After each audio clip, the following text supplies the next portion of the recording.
오늘은 쉼이라는 주제 11번째 시간입니다. 신자의 죽음과 영원한 안식이라는 주제로 말씀을 대언하겠습니다.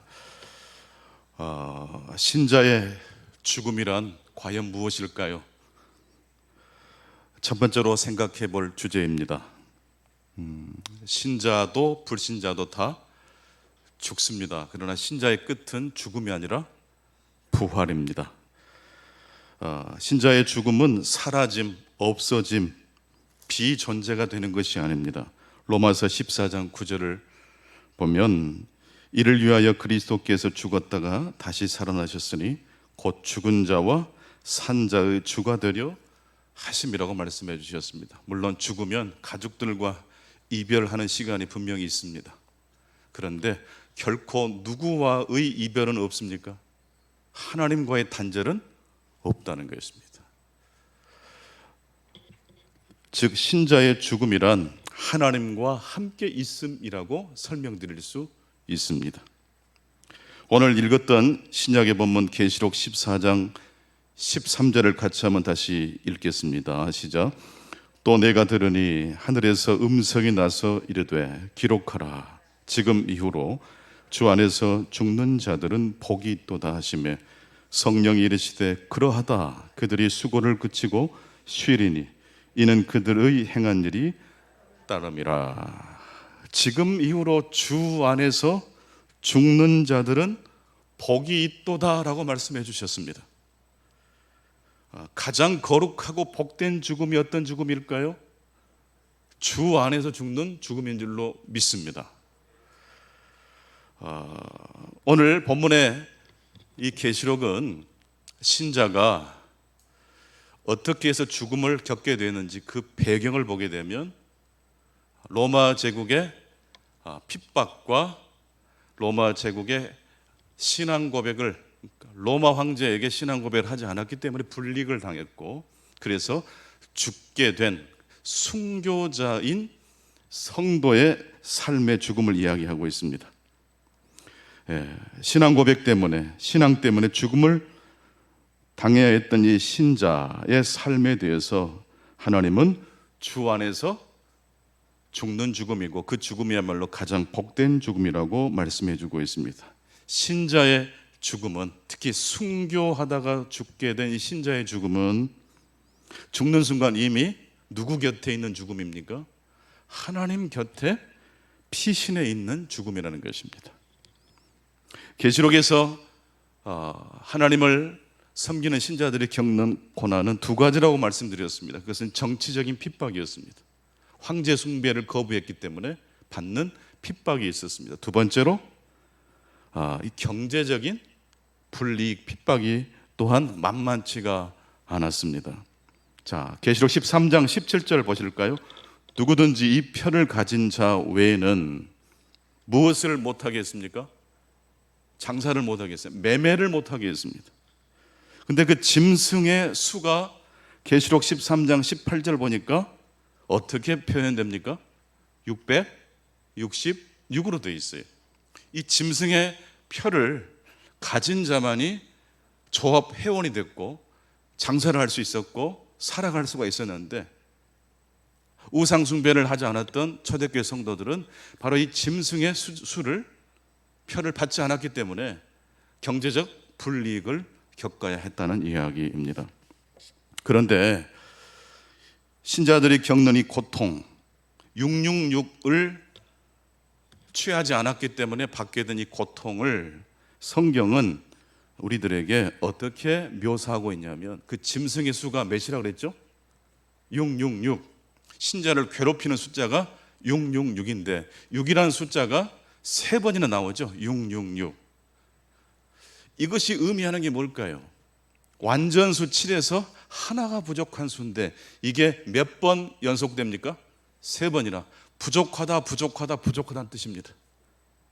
신자들을 핍박했고 경제적인 불이익을 주었던 이 로마 제국의 숫자는 666인데 그 666의 파워가 신자를 순교하게까지 했지만, 하나님의 해석으로 보니까 그 악한 세력들의 능력은 7의 하나 못 미치는 숫자라는 것입니다. 이긴 것 같았지만 하나님 보시기에 그것은 6밖에 되지 않는다는 것입니다. 6도 몇 번 강조가 돼요? 3번이나 강조되고 있어요. 이긴 것 같았는데 패배입니다. 악의 실체를 희화화하고 있습니다. 너희들 아무리 발버둥을 쳐봐라 기고 나라도 하나님 앞에서는 6밖에 되지 않아. 반대로 신자의 수는 계시록 14장 1절을 보니까 14만 4천이라고 되어 있습니다. 어마어마한 수라는 뜻을 가집니다. 14만 4천이라는 것은 완전수 12 곱하기 12 곱하기 1000을 한 숫자입니다. 그러니까 하나님을 믿고 신뢰하는 사람들이 많다는 의미입니다. 현실적으로 보면 로마 제국하에서 그리스도를 믿는 신자들의 모임의 숫자는 현실적으로 보면 몇 명 정도에 불과했을까요? 50명에서 100명을 넘지 못했습니다. 그러나 이 50명에서 100명 정도밖에 되지 않는 이 그리스도인들을 하늘에서 볼 때는 몇 명과 같아요? 14만 4천이라는 거예요. 666과는 비교가 되지 않아요. 계시록 7장 9절에 보면 그 14만 4천을 아무도 능히 셀 수 없는 큰 무리라고 말씀하고 있습니다. 이 말씀은 그리스도인들이 지금 핍박과 고난을 겪지만 결국 승리하게 될 것이라는 말씀을 하고 있습니다. 짐승의 수 666, 로마 제국은 땅을 점령하고 있고 모든 경제권을 점령하고 있습니다. 그 결과 신자가 때로는 고난을 겪고 순교하는 일도 벌어집니다. 하지만 신자의 죽음은 패배가 아니라 승리라고 말씀하고 있습니다. 666을 부인하고 불이익을 감수하다가 죽음을 맞이한 신자, 그래서 그 신자의 숫자를 14만 4천이라고 말씀하고 있습니다. 두 번째, 이 계시록에서 증거하는 오늘 본문을 통해서 우리가 살펴볼 수 있는 신자의 죽음에서 볼 수 있는 것은 무엇인가라는 점입니다. 오늘 계시록 14장 13절 보니까 주 안에서 죽는 자들은 복이 있도다 하시매 성령이 이르시되 그러하다 그들이 수고를 그치고 쉬리니, 수고를 그치고 쉰다, 참된 안식 가운데 거한다는 뜻입니다. 신자의 죽음, 천국에서 주 안에서 죽은 신자를 어떻게 묘사하고 있습니까? 참된 안식을, 평화를 누리고 있습니다. 동시에 이 천국에는 참된 안식은 있지만 무엇은 없습니까? 신자가 지금 666을 숭배하지 않다가 죽임을 당했죠. 근데 천국에 참된 안식이 있었죠. 그리고 땅에서 그토록 호령했던 어떤 숫자가 천국에는 보이지 않아요? 666은 없어요.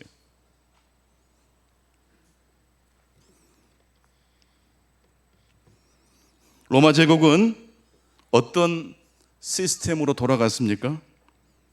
계시록 18장 13절에 보니까 그때 매매했던 그 상품 중에는 종들과 심지어 사람의 영혼까지 사고 팔았다고 말씀하고 있습니다.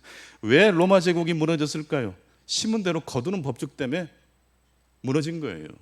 하나님의 형상대로 지음받은 인간을 종들로 부리고 심지어 사람들의 영혼을 사고 팔았다는 것, 인간을 도구화했다는, 그래서 그 제국은 결국 무너질 수밖에 없었다는 것을 이야기하고 있습니다.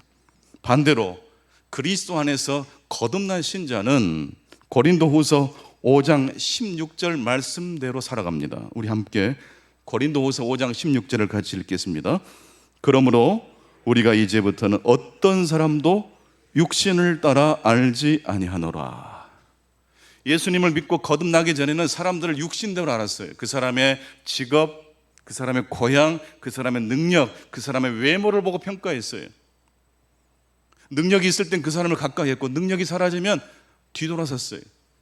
그러나 그리스도 안에서 하나님과 함께하는 삶으로 거듭난 신자는 어떤 사람을 만나더라도 옛 방식, 육체도로 알지 않는다는 이야기입니다. 누구를 만나든지 그 사람이 어떤 일을 하든지 내가 볼 때 내 기준을 가지고 그 사람을 평가하는 게 아니라 하나님의 창조된, 하나님의 형상대로 창조된 하나님의 형상대로 바라보시는 저와 여러분 되시기를 바랍니다. 그렇게 해서 거듭난 신자들은 결혼 생활의 목적이 바뀐다고 그랬죠. 믿음이 없을 때는요, 내가 아내로부터 어떤 유익을 얻을 건가, 남편으로부터 어떤 도움을 받을 것인가가 중심이에요. 그런데 거듭난 성도들은 뭐가 바뀌어요? 세상을 바라보는 관점이 바뀌어요. 삶의 기준이 바뀌어요. 그 사람의 부족한 부분을 내가 어떻게 하면 채워줄 것인가가 인생의 가치관이 되는 거예요. 그 사람의 결핍을 보고 지적하고 비판하는 게 아니라 나보다 연약한 사람들의 결핍된 모습을 보면 어떻게 한다고요? 채워주는 거예요. 그런데 조금 더 이 말씀을 상고해 보면 천국에는 참된 안식이 있지만 반대로 666은 없다고 그랬어요. 자, 666은 달리 표현하면 가해자입니다. 그렇죠? 신자를 핍박한 가해자. 가해자가 없어요. 두 번째로 천국에는 무엇이 없어요? 내가 그토록 고생했던 억울함, 섭섭함도 천국에 있습니까? 없습니까? 없어요. 가해자도 없고 피해의식도 없어요. 그래서 천국인 거예요. 만약 천국에 도착했는데도 불구하고 계속 나를 괴롭혔던 누군가가 생각난다면 그곳은 천국일까요? 지옥일까요? 지옥이겠죠. 천국에 도착했는데 내가 고생했던 기억이 나를 막 사로잡아요. 내가 그냥 갖은 고생 끝에 힘들었지만 억울했지만 이겨낸 스토리가 계속 천국에서까지 따라다닌다면 천국이 될 수 있을까요? 만약 그런 마음을 가지고 천국에 들어간다면 그것은 천국이 될 수 없어요. 천국인 이유는 666이 없어요. 가해자가 없어요. 천국인 이유는 순교한 신자들이 억울함을 토로하지 않는다는 거예요. 왜 그럴까요? 신자의 정체성을 결정짓는 것은 가해자의 핍박도 아니고 그 가해자에 의하여 억울하게 희생당하는 신자의 피해의식도 신자의 정체성을 결정할 수가 있습니까? 없습니까? 없어요. 신자의 정체성, 내가 누구인지를 결정하는 것은 가해자의 공격도 피해의식도 아닌 무엇입니까?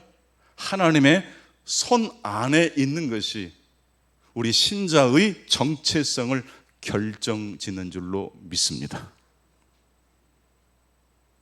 누구든지 그리스도 안에 있는 자는 새로운 피조물이라 이전 것은 지나갔으니 보라 새 것이 되었도다. 할렐루야.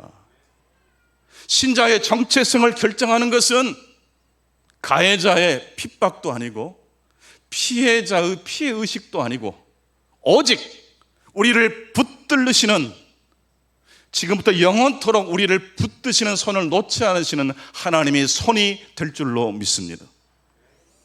그래서 천국은요, 아름다운 곳이에요. 그래서 천국은 안식이 되는 거예요. 그런데 우리 신자의 안식은 주님 앞에 섰을 때만 비로소 이루어진 안식입니까? 지금부터 선취 가능한, 천국을 미리 맛볼 수 있는 것이 가능한 안식이라고 성경은 말씀하고 있습니까? 그렇습니다. 예수님께서 회개하라, 천국이 가까이 왔느니라고 말씀하셨지 않습니까? 이미 예수 그리스도를 통하여 하나님 나라가 임한 줄로 믿습니다. 그래서 이 세상의 가치관이 아닌 하나님의 말씀으로 내 인생을 꽁꽁 묶고 매는 사람들은 비록 이 세상이 고단하고 순례자의 길을 걷는 도중에 겪는 여러 가지 고난과 아픔이 있지만 그 상처가 우리를 지배하지 못해요. 섭섭함이 우리의 인생을 결정짓지 못해요. 오직 하나님의 은총이 저와 여러분의 삶을 결정짓게 될 줄로 믿습니다.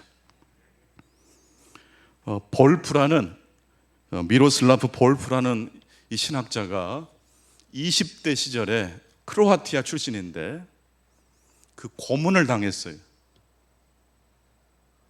너무 혹독한 고문을 겪다 보니까 그 고문 후유증이 계속 따라다녀서 고통을 겪다가 이분이 이제 신학을 하고 신학 박사가 되셨어요. 어느 날 자신의 삶을 결정짓는 요소가 무엇인가? 과거 나를 괴롭혔던 그 가해자가 내 인생을 결정짓게 해야 될 것인가? 그 가해자에 의해서 고통을 겪었다고 생각하는 피해의식이 내 인생을 결정짓도록 내가 가만히 있어야 될 것인가? 아니면 하나님의 손이 나를 붙드시는 하나님의 손에 내 인생을 맡겨야 될 것인가? 깊이 신학적으로 성찰하고 기도하는 가운데 깨달은 거예요. 그렇다. 그래서 이 미로슬라프 볼프라는 신학자가 이렇게 이야기한 겁니다. 우리 화면을 보면서 같이 한번 읽어보시겠습니다. 신자의 정체성은 하나님의 손 안에 있지 비극의 가해자인 그들이나 피해자인 신자에게 달려있지 않다. 가해자도 666도 우리를 지배할 수 없습니다. 666에 의하여 피해를 입은 우리의 상처가 우리의 인생의 정체성을 결정지을 수 없습니다. 오직 우리를 부르시고 구속해 주신 하나님의 은혜, 하나님의 손이 우리의 삶을 결정짓게 될 줄로 믿습니다. 그래서 계시록에서 신자가 선한 싸움을 싸우는 이 장면들이 있거든요. 로마 제국의 질서에 그 종교에 숭배하지 않고 하나님만을 섬겼던 이 신자들의 이 모습은요, 그 속내를 깊이 들어가 보면 50명에 불과했던 소수의 그 그리스도인들이 거대 제국과 어떻게 솔직히 싸우겠습니까? 계산이 나오지 않지요. 뭔 큰 목소리를 내고 항의를 했겠습니까? 못하지요. 어느 날 가게 문 앞에 우상 숭배 상징을 다 띄어냈어요. 그걸 보고 로마 시민들이 이용을 하지 않아. 이 가게는 무신론자가 운영하는 가게구나. 신앙이 없는 가게 이용할 수 없지. 로마의 제국 신앙은 다신교를 믿는다 그랬죠. 기독교인들은요, 유일하신 하나님을 믿잖아요. 만약 그때 제국의 핍박을 향하여 그리스도인들이 인간적으로 어떻게 저항을 했겠습니까? 그리스도인들이 저항을 했다는 것은 이겁니다. 가해자들이 핍박을 해왔을 때 그 핍박의 아픔과 고통이 내 육체와 내 심령을 핥히고 지나갈 때 그리스도인들이 무엇을 했겠습니까? 하나님, 저 사람들 벌 내려주세요라고 했겠어요? 십자가를 치를 수 있나 주가 물어보실 때 찬송을 불렀겠습니까? 하나님, 저 인간 천벌을 내려주십시오 라고 이야기하는 순간 나 역시 가해자와 한 몸이 되는 거예요. 핍박을 이겨내는 것은요, 악한 사람과 싸워서 이긴다는 의미는요, 무엇을 의미합니까? 내 인생을 누구에게만 맡긴다는 뜻입니까? 오직 그리스도께만 맡긴다는 의미인 줄로 믿습니다. 그래서 제가 20대 시절에 제 인생을 구원해 준 문장이 있어요. 그것은 나쁜 습관을 고치려 하기보다는 좋은 습관을 몸에 익혀라. 제가 자주 나누지 않습니까? 왜냐하면 제 가슴에 새겨져 있거든요. 이렇게 잘못된 거 고치다가 인생 망가지겠더라고요. 어느 순간 하나님이 깨달음을 주세요. 잘못된 거, 고쳐지지 않는 것, 오래된 습관을 확 바꾸지 말고 지금 당장 네가 할 수 있는 하나님이 주신 은혜를 향해서 순종하고 나가라. 그때 그 생각의 전환이 저의 운명을 바꿨어요. 신자의 정체성, 14만 4천 명의 정체성의 근원은 무엇입니까? 666이 아닙니다. 내가 666 때문에 고난을 겪었다는 피해의식도 아닙니다. 오직 내 인생은 하나님의 손 안에 있다라는 그 믿음이 계시록 시대의 신자들의 정체성을 결정지었고, 오늘 이 말씀을 듣는 우리 성도님들 가운데도 이 하나님의 말씀이 온전히 오롯이 가슴에 스며드실 수 있기를 축복합니다. 전도서 9장 1절을 보면 우리가 사랑을 받을지 미움을 받을지 성공할지 실패할지 알 수 없지만, 성공과 실패보다 더 중요한 것, 하나님의 손 안에 있다는 것이 얼마나 중요한지를 말씀하고 있지 않습니까?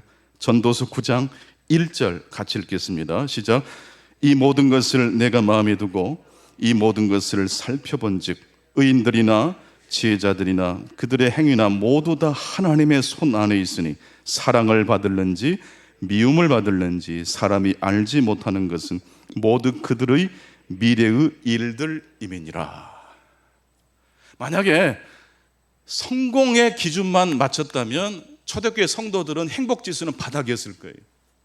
99.99%는 실패였기 때문입니다. 그럼에도 불구하고 초대교회 성도들의 행복지수는 로마 제국의 사람들보다 훨씬 높은 이유는 무엇일까요? 성공과 실패가 저들의 인생의 정체성을 결정짓지 않고 하나님과의 관계, 언약 백성으로서의 그 믿음이 초대교회 신자들의 정체성을 결정지었기 때문입니다. 이제 세 번째입니다. 신자의 죽음은 하나님과 함께 있음입니다. 천국에 도착한 신자의 눈에 비친 것은 무엇이었습니까? 천국에는 무엇이 없어요? 666이 없어요. 천국에는 무엇이 없어요? 피해의식이 없어요. 천국에는 무엇만 있어요? 하나님과의 관계만 있는 줄로 믿습니다. 그리고 이제 세 번째 마지막으로 천국에는 바로 이것이 없습니다. 그것이 바로 기억입니다. 한번 따라서 해보실 거예요. 천국에는 기억이 없다. 이사야 65장 17절 말씀입니다.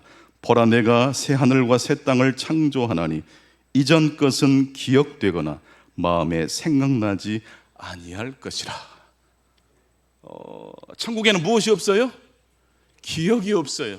더 정확히 말씀드리자면 올바른 기억, 진실된 기억만 있다는 뜻입니다. 진짜를 만나버리니까요, 가짜가 분별되는 것처럼 이제 우리가 그토록 만나고 싶은 하나님을 만났어요. 그 하나님을 만나니까 인생의 모든 수수께끼가 풀립니까? 안 풀립니까? 풀린다는 뜻이에요. 과거에 내가 잘못 이해했던 기억들은 다 사라지고 올바른 기억, 진실된 기억으로 온전히 바뀌어졌다는 뜻이에요. 아하, 그 일이 그때 그 일이 이것을 위해서였군요라고 무릎을 친다는 뜻이에요. 요셉이 창세기 50장 20절에서 그걸 미리 고백했지 않습니까? 형님들은 나를 해치려고 했으나 하나님은 그것을 가지고 뭘로 바꿨어요? 선으로 바꾸셨다. 이걸 언제 깨달은 거예요? 17살 때 꿈을 꿨을 때 깨달은 게 아니에요. 얼마나 많은 산전수전 공준전을 겪으면서 내가 왜 여기 있는지도 모르고, 그리고 언젠가 보니까 총리 대신에 올라와 있어요. 그때도 요셉은 알았습니까? 몰랐습니까? 하나님이 자신을 총리로 세운 이유를 알았어요? 몰랐어요? 몰라요. 형님들을 만나고 자신을 구덩이에 빠뜨리고 노예로 팔았던 형님들을 만나고 보니까 과거에 상처가 올라와요. 근데 그 상처가 요셉의 정체성을 결정짓지 못해요. 왜 그랬을까요? 하나님의 손이 붙들고 계시기 때문인 줄로 믿습니다. 그리고 아버지 야곱의 장례식을 치른 다음에 요셉에게 하나님의 감동해 주시는 거예요.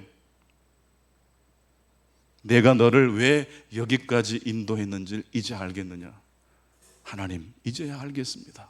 제가 똑똑해서, 제가 분별력이 많아서, 제가 지혜가 많아서가 아니라 하나님이 우리 가족을, 이스라엘 민족을, 언약 백성을, 하나님의 나라를 성취하시기 위하여 저를 이 자리에 세우신 줄로 믿습니다. 고린도전서 13장 12절입니다. 우리가 지금은 거울로 보는 것 같이 희미하지만 그때에는 얼굴과 얼굴을 대하여 볼 것이요 지금은 부분적으로 알지만 그때에는 주께서 나를 아신 것 같이 내가 온전히 알게 되리라. 지금은 거울을 보는 것처럼 어때요? 희미해요. 지금 내가 겪는 고난, 아픔을 100% 하나님의 뜻에 입각하여 해석하기가 쉬워요? 어려워요? 어려워요. 옛날 거울은 지금 거울과 달라서 이 동으로 만든 거거든요. 희미하게 비쳐요. 그리고 여러분, 거울이라는 것은 온전히 비칩니까? 사실은 우리 얼굴이 비춰진 모습을 보면 뒤집어진 겁니까? 사실은 뒤집어진 거잖아요. 이 땅에서 우리들이 해석할 수 있는 최고의 지점은 어떻게 해석된다는 거예요? 뒤집어진 해석이에요. 언제 이것이 온전한 해석으로 딱 바뀌어집니까? 하나님 품 안에 거하게 될 때입니다. 계시록 7장 17절, 21장 4절에 보면 하나님이 신자의 눈물을 닦아주시는 대목이 나옵니다. 여러분, 눈물은 왜 흘립니까? 과거의 기억이 없다면 울 수가 없죠. 그러니까 천국에 기억이 없다고 말씀드린 것은 잘못된 기억, 왜곡된 기억은 없고 올바른 기억, 온전한 기억만 있다는 말씀입니다. 여러분이 지금 흘리는 눈물을 주님 앞에 섰을 때 우리 주님께서 닦아 주실 겁니다. 사무엘하 1장 17절로 27절을 보게 되면 다윗이 사울 왕과 요나단의 죽음 앞에 조가를 지어서 백성들과 함께 슬퍼한 장면이 나옵니다. 여러분, 이 다윗 하면 억울하게 사울 왕에게 20년 이상을 쫓겨다녔던 삶을 기억하실 겁니다. 그런데 그런 사울이, 원수 사울이 죽었어요. 이때 다윗은 승리의 노래를 부릅니까? 조가를 지어서 백성들과 함께 노래를 부릅니까? 조가입니다. 여러분, 왜 다윗이 괴물이 되지 않고 하나님의 신실한, 하나님의 마음에 합한 사람이었는지 아세요? 다윗은 사울과 싸우지 않았어요. 다윗이 싸웠던 선한 싸움은 무엇이었습니까? 한 가지 포인트예요. 하나님의 마음에 합한 사람이 되는 것입니다. 여러분, 문제를 해결할 생각하지 마시고 하나님과의 관계를 더 깊이 회복하실 수 있기 바랍니다. 진짜를 경험해버리면 나머지 것들은 다 정리가 될 줄로 믿습니다. 천국에는 우리를 괴롭혔던 가해자도 없고 그 괴롭힘을 당했던 잘못된, 왜곡된 기억도 없습니다. 천국은 우리의 눈물을 닦아주시는 성삼위 하나님만 계십니다. 계시록 14장 13절을 다시 한번 같이 보시겠습니다. 중간부터 지금 이후로부터 읽겠습니다. 지금 이후로 주 안에서 죽는 자들은 복이 있도다 하시매 성령이 이르시되 그러하다. 그들이 수고를 그치고 쉬리니 이는 그들이 행한 일이 따름이라. 그들이 행한 일이 따랐다고 했어요. 뭘 행했습니까? 계시록의 신자는 뭘 행했습니까? 666과 싸운 게 아니에요. 하나님과 함께 동행하는 삶을 살았다는 거예요. 가해자 때문에 내가 이렇게 피해를 입었다, 피해의식이 초대교회 신자들을 따라다니지 않았어요. 복음의 능력을 붙들고 초대교회 성도들은 살아갔던 것입니다. 오늘 우리에게도 하나님 말씀하십니다. 여러분에게 아픔을 주거나 지난날 우리의 인생을 힘들게 했던 그 상처의 기억이 아니라 지금도 살아계셔서 우리의 삶에 함께 하시고 장차 우리가 주 안에서 죽는 날 가장 먼저 우리를 찾아와 주실 그 주님이 오늘도 내일도 우리의 삶을 붙들고 계심을 믿음으로 응답하실 수 있기를 축복합니다. 가해자와 씨름하지 마시고 피의식과 싸움하지 마시고 복음과 씨름하시면 된다는 이야기입니다. C.S. 루이스가 늦장가를 50대 중반에 가셨거든요. 독신으로 쭉 사시다가 한 3년 정도 결혼 생활을 하고 그 조이라는 이 아내가 골수암에 이렇게 걸려서 천국으로 이렇게 가십니다. 아내를 사별하고 쓴 책이 바로 헤아려 본 슬픔이라는 책인데요. 루이스는 신앙을 가진 사람이기 때문에 비록 아내와 사별했고 그것이 너무 슬펐지만 아내 조이가 지금 어디에 있다는 것을 확신했을까요? 천국에 있다는 것. 그래서 나와 이별했지만 비존재가 아니라 하나님과 함께 있다는 것을 믿음으로 알았어요. 근데 루이스를 고통스럽게 한 것이 있었어요. 분명 저희가 하나님의 품에 천국에 들어갔다는 확신이 있었지만 그게 사실로 다가오지 않았대요. 머리로는 아는데 이게 가슴으로까지는 느껴지지를 않는 거예요. 그리고 아무리 그 사랑한 아내를 떠올리고 떠올려봐도 시간이 지날수록 점점 기억 속에서 이 아내가 더 또렷해집니까? 사라집니까? 사라져요. 기억과 추억 속에 그 옛날 사랑했던 이 조이와 지냈던 그 추억들이 점점 퇴색해 가는 것이 너무 슬펐어요. 살아있을 때, 아내가 살아있을 때 이 조이라는 이 아내가 이 소설가였거든요. 이 루이스의 말을, 루이스가 원래 굉장히 똑똑한 사람이어서 그 누구의 말도 듣지 않았던 사람인데 이 조이 앞에서는 꼼짝을 못했대. 그런 조이가 너무 신기했고 그래서 루이스가 조이의 그 톡톡 튀는 개성에 매료됩니다. 손주들이 한 번씩 집에 와가지고 할아버지의 품에 안겨가지고 막 넥타이도 잡아당기고 수염도 잡아당기고 하잖아요. 그때 괴로우세요? 행복하세요? 행복하시잖아요. 똑같은 얘기. 저희가 루이스를 막 이렇게 막 일반 평범한 사람으로 내려오게 만들어버려요. 당신이 아무리 똑똑한 교수여도 나 앞에서는 교수가 아니다. 한 남자다. 그런데 이제 조이는 이 세상에 있어요, 없어요? 없어요. 오직 루이스의 생각, 추억 속에만 있어요. 근데 어느 날 하나님께서 루이스에게 은혜를 주셔서 슬픔에서 빠져나오도록 하나님의 은혜를 주셨어요. 이 슬픔에서 빠져나오고 보니까 추억과 기억 속의 루이를 자기가 현재 하나님과 함께 있는 조이보다 훨씬 더 사랑했다는 걸 깨달아요. 그러니까 루이스가 슬퍼하고 힘들어했던 원인은 가짜를 사랑했기 때문입니까? 진짜를 사랑했기 때문입니까? 사실은 가짜를 사랑한 거예요. 내가 사랑했던 조이에 대한 기억을 사랑한 거예요. 실제 조이를 사랑한 게 아니라. 여러분, 아내와 남편 사이에 갈등이 왜 일어납니까? 내가 상상하고 내가 희망하는 남편과 아내를 생각하면 갈등이 일어나요. 근데 따라서 한번 해보십시다. 아내는, 남편은 나하고 1%도 맞지 않은 사람이다. 동의하시는 분들 마음에 넣어보시겠습니다. 원래 안 맞아요. 안 맞아서 만난 거예요. 근데 나와 다르다는 것을 우리가 인정하면 진짜 사랑할 수 있어요.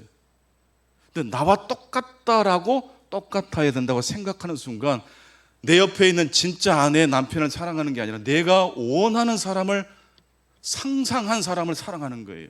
가짜를 진짜처럼 사랑할 수 있다는 거예요. 여러분, 자녀는 여러분의 말을 참 잘 듣죠? 잘 안 듣는다는 쪽에 동의를 많이 하신 것 같은데 그게 사실은 맞아요? 틀린 거예요? 그게 맞은 거예요. 나랑 안 맞는 게 정상이에요. 내가 원하는 자녀를 아니라 정말 하나님이 빚어 가시고 계신 그 아들을, 그 딸을 사랑하실 수 있기를 바랍니다. 천국에는 666이 없습니다. 천국에는 피해 의식도 없습니다. 천국에는 오직 하나님과의 관계만 있습니다. 그래서 천국은 진정한 안식이 있습니다. 먼 훗날 가는 천국이 아니라 이걸 미리 당겨서 지금 나의 모습은 완성된 모습입니까? 아직도 공사 중입니까? 아직도 공사 중이에요. 실망할 때가 많아요. 그러나 여러분, 지금 나의 모습이 전부라고 생각하지 마시고 내 남편과 아내, 내 자녀가 지금 내가 생각하는 모습에 미치지 못할 때마다 장차 완성될 천국에서 그 근사하고 멋진 우리의 모든 아픔이 다 회복되고 치유돼서 기억이 사라져버리는, 온전히 기억되고 진실된 기억으로 승화되는 그 천국의 시각으로 여러분의 옆에, 여러분의 가족 가운데 계신 분들을 믿음으로 사랑하시는 놀라운 일이 오늘 벌어지실 수 있기를 간절히 축원합니다. 아버지 하나님 감사합니다. 이 복된 주일, 거룩하신 하나님 말씀 앞에 저희들이 엎드립니다.